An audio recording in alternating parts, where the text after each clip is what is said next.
అందరికీ నమస్తే అండి. నేను మీ జర్నలిస్ట్ నవత.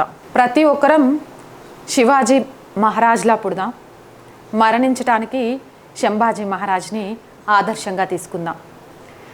45 రోజుల పాటు చిత్రహింసలకు గురి చేసిన, కళ్ళు పీకేసిన, నాలిక లాగేసిన, చర్మం ఒలిచేసిన, బఫూన్లా తయారు చేసిన, ఉప్పు రాసిన, కారం రాసిన, గోర్లు పీకేసిన, మతం మారేదే లేదు, హిందూ సామ్రాజ్య స్థాపన కోసం వెనుకడుగు వేసేదే లేదు అన్న ఆ మహనీయుడి ఛత్రపతి శంభాజీ మహారాజ్ శిరచ్ఛేదనం చేసిన రోజు మార్చి 11. ఇదే రోజు ఉత్త శిరచ్ఛేదనం చేయడంతోనే వాళ్ళకు తృప్తి కలిగిందా అంటే కలగలేదు. ఆయన శరీరాన్ని ముక్కలు ముక్కలు చేసి హిందూ ధర్మ ప్రకారం అంత్యక్రియలు జరగకపోతే ఆత్మశాంతి ఉండదు కాబట్టి ఆయనకు ఆత్మశాంతిని ఇవ్వకూడదు అంటూ ఆ శరీర ముక్కల్ని నదిలో పడేస్తే ఆ నదిలో నుంచి సనాతన ధర్మాన్ని, హిందూ సామ్రాజ్యాన్ని స్థాపించడం కోసం పరితపించే కొందరు వ్యక్తులు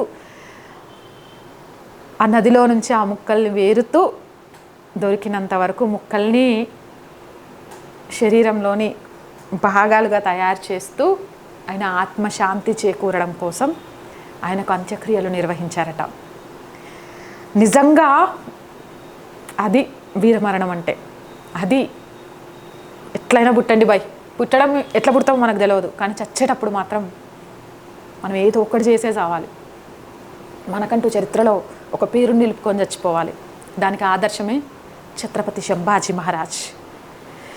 ఆయన శిరచ్ఛేదనం జరిగిన ఈరోజు మనందరికీ బాధాకరమైన రోజే అయినా అది చదువుతున్న ప్రతి క్షణం, అంశాలను వింటున్న ప్రతి క్షణం ఇలా రోమాలు నిక్కబొడుస్తూ గుర్తు తెచ్చుకుంటున్న ప్రతి క్షణం బాధను కలిగిస్తున్న ఆయన ఆశయాలను ముందుకు తీసుకెళ్లడంలో ఆయనలా మరణించడానికి సిద్ధపడ్డానికైనా మేమందరం సిద్ధంగా ఉంటామని ప్రతి హిందూ సామ్రాజ్యాన్ని కోరుకునే, సనాతన ధర్మాన్ని నమ్మే ప్రతి వ్యక్తి ప్రతిజ్ఞ పూనాల్సిన రోజు.